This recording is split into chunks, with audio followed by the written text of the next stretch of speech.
Hey everybody, Sue's here from Revelation Quilts.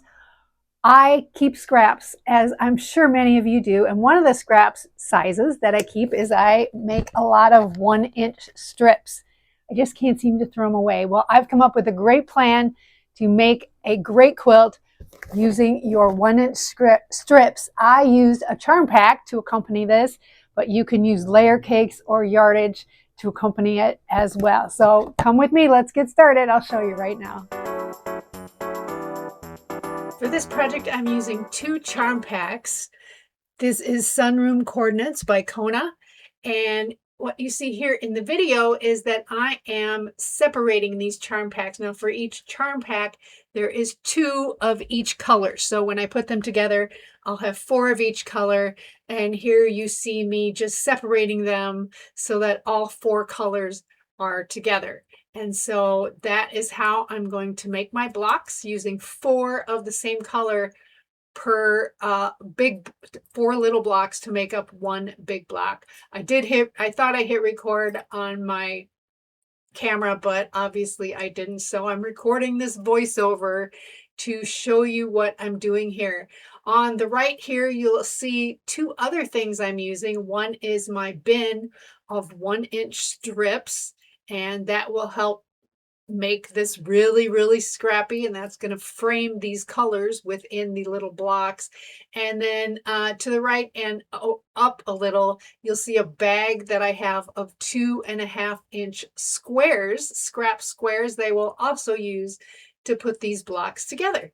So that is what I'm doing here in the video, but the next step I will show you, and I actually managed to record it the proper way. So we're here at my sewing machine, and I kind of have a little nest around me. So I've got my 5-inch squares here. On the other side of that, I have my bin of 1-inch strips. And then on this side, I've got my little ironing station right next to me. We are going to, with each 5-inch square, we're going to be working basically on 3 sides. So we're just going to take a random strip, and we are going to place it so that the left edge of the strip hits that right in the center. We're going to bring it down just a little bit like that. And so we're just going to hold it in place, but we're not going to sew on the side that goes down the center. We're going to sew on the right side of the strip. And I'm going to be using a scant 1/4 inch on this.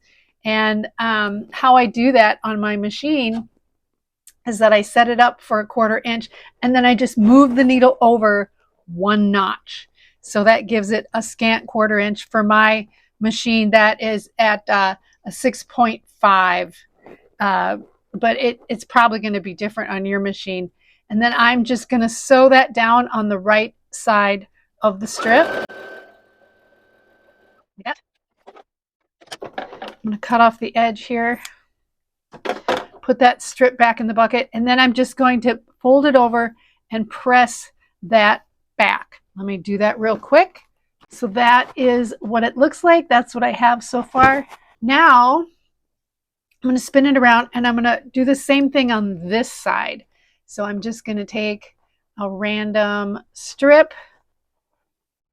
Again, I'm going to place it along the center diagonally, and I'm going to sew it down on the right side of the strip like this, keeping it straight.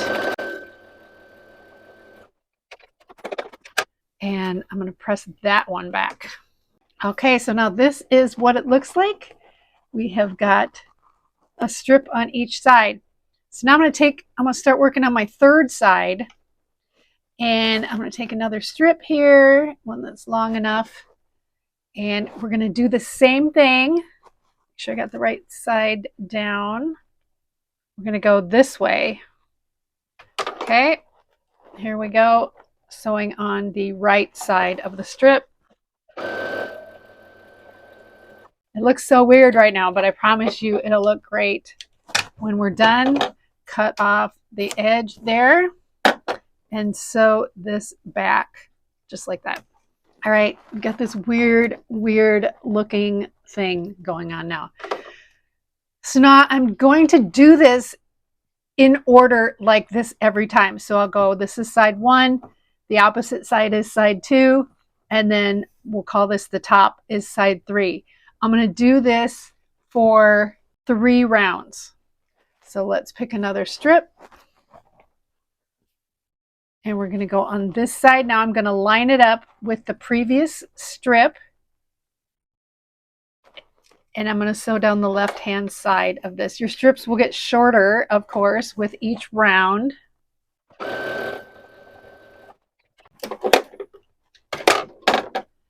And also, I am pressing after each round. You could probably wait, but I don't know. I like pressing each time so that I can see the results.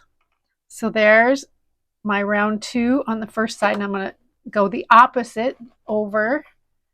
Pick a good one here.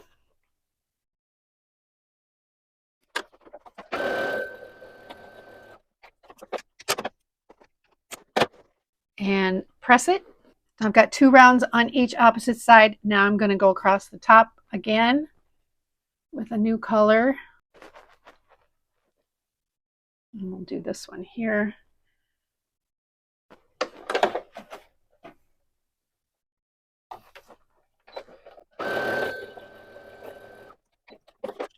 And pressing. So you can start to see that this is going to give like this kind of woven look. And we're going to do 1 more round all the way around. So we're starting with the side on my right. This is round 3. Start round 3.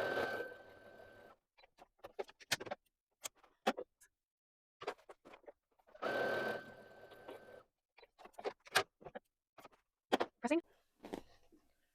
So I've got 3 rounds on both sides, and now I'll do my 3rd round here on the top.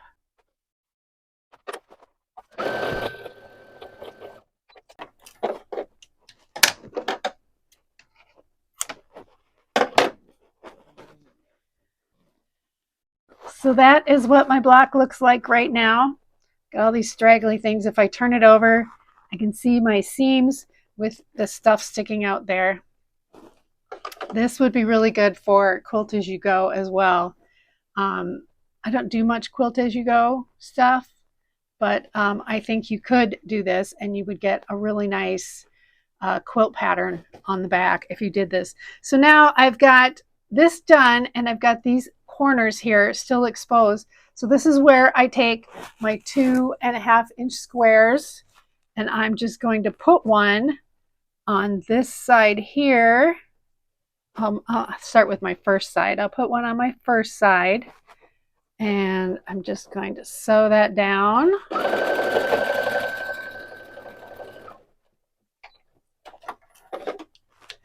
Press that one back. And then we'll go with side 2 with another one. Pick a different one. Here.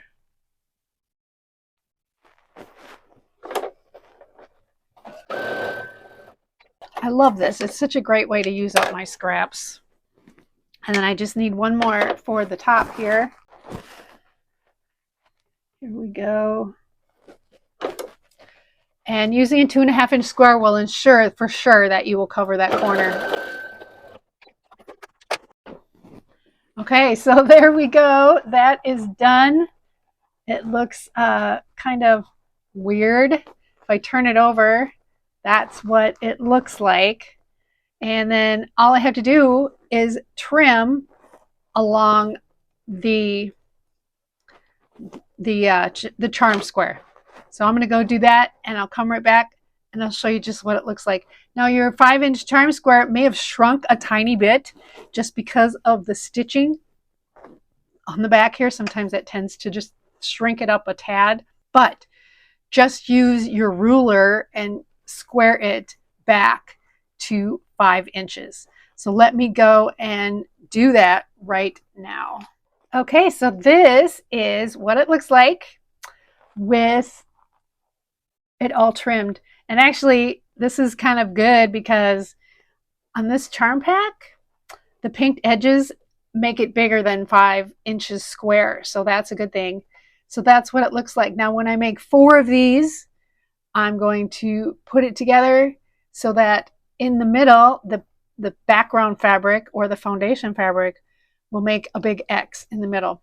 But let me put 3 more together and I'll show you what they look like when I put them up on my design wall.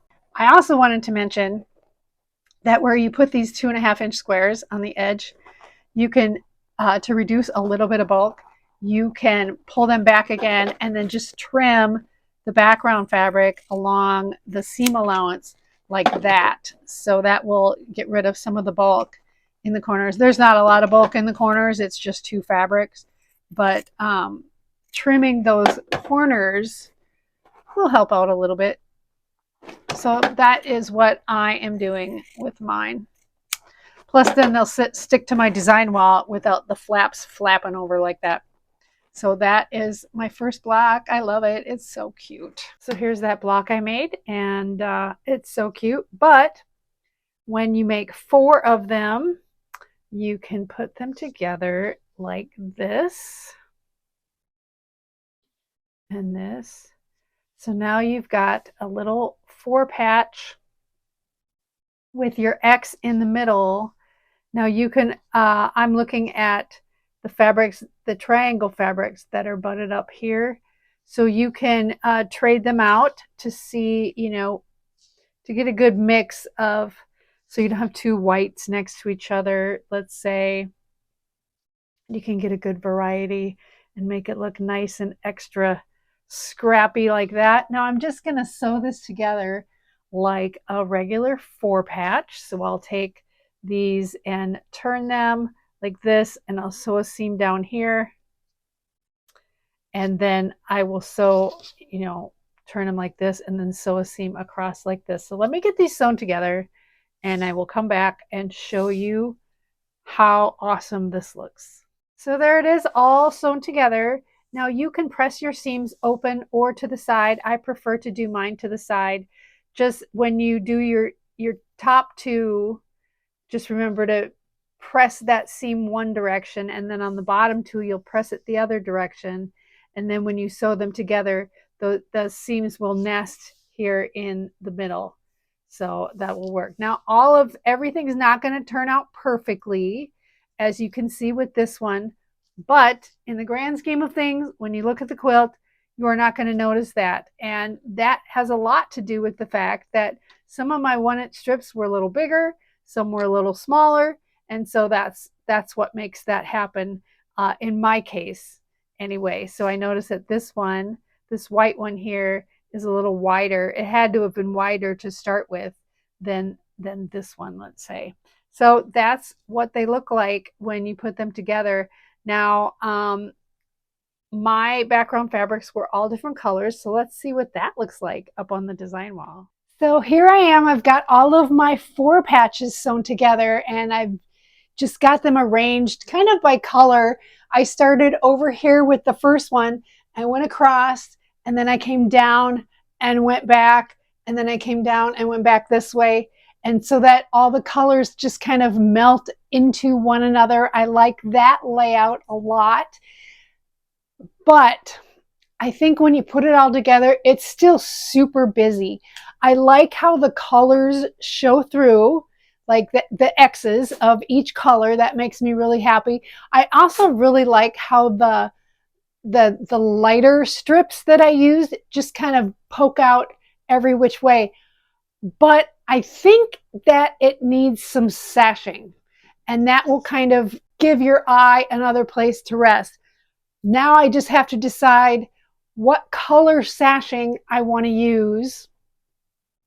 I'm not sure if I want to go super dark, if I want to stay within the colors of my X's. I'm just not sure.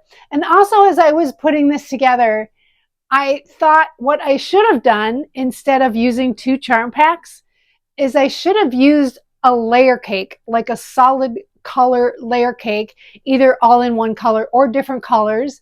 That would have given me 42 pieces that I could cut into 4 squares, and that would have given me 42 big blocks. So that would have made my quilt a lot bigger. But I'm going to make it bigger, I think, using sashing and with a couple of borders. I may do a piano keyboarder that I'm going to make with my 2.5-inch squares, just in a big long row. So I think it looks pretty neat. I just want it to be bigger. So I'm going to start working on the sashing and we'll see how that looks too. Okay, well, here she is in all of her glory. My Scrappy X. Take that however you want. But anyway, so I put my sashing. I used some leftover 2.5-inch jelly roll strips that are black. And I did sashing for the whole thing. And then I added a 2.5-inch, I sewed a bunch of 2.5-inch squares together. And that is my second border. My first one was a 2.5-inch jelly roll strip. And then my third border is I found some a black fabric with a really small beige print in it because I didn't have any jelly roll strips left over. So I used a 3-inch border for the very outer edge, and I think it breaks up the scrappiness quite a bit, and I really like that part. The whole thing measures 56 by 67. So it's a nice lap size quilt. It was much smaller before adding the sashing and the borders. And as I mentioned before, I think it would be good to, to start off bigger. It would be good to use a layer cake that you cut into 4s. That way you will end up with 42 of these blocks instead of the 20 that I ended up with. Of course, you can also use yardage. And if I were to make this again too, I would consider using one fabric for all of the X's, and that would, like a red or a aqua, I think that would look amazing. So there's so much you can do with this, and I really, really like it. It looks way more intricate than it is to make. It's quite simple to make.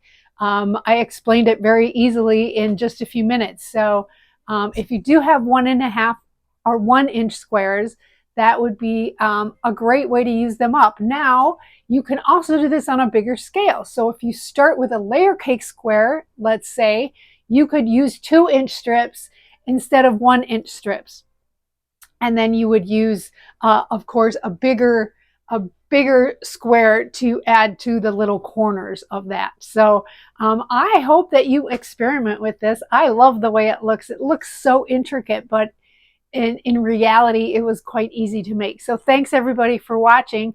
If you are a member of this channel, I want to give you an extra special thank you because you keep me encouraged, really, knowing that there's people out there who actively support my channel with their hard-earned money.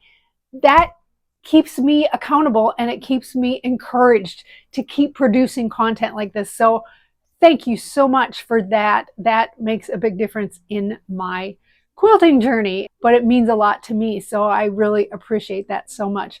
Thanks everybody, and have a great rest of your day. I hope that you make it worthwhile when you're sewing. Bye now.